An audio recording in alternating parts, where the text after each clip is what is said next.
চিরুনির ইতিহাস সম্পর্কে জেনে নেওয়া যাক। চিরুনির ইতিহাস হাজার বছরের পুরনো। মানুষের চুল আঁচড়ানো, উকুন দূর করা, ব্যক্তিগত পরিষ্কার পরিচ্ছন্নতার জন্য চিরুনি ব্যবহারের প্রচলন শুরু হয় প্রাগৈতিহাসিক যুগেই। প্রত্নতান্ত্রিক প্রমাণ অনুযায়ী প্রায় 5000 থেকে 7000 বছর আগে মানুষ হাড়, কাঠ, শিং ও হাতির দাঁত দিয়ে তৈরি চিরুনির ব্যবহার করত। 19 শতকে শিল্প বিপ্লবের ফলে কারখানার ব্যাপক হারে চিরুনি উৎপাদন শুরু করে।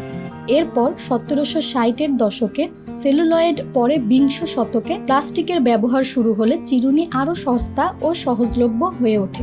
ভারতীয় উপমহাদেশে 4000 থেকে 4500 বছর আগে চিরুনির ব্যবহার শুরু হয়েছিল।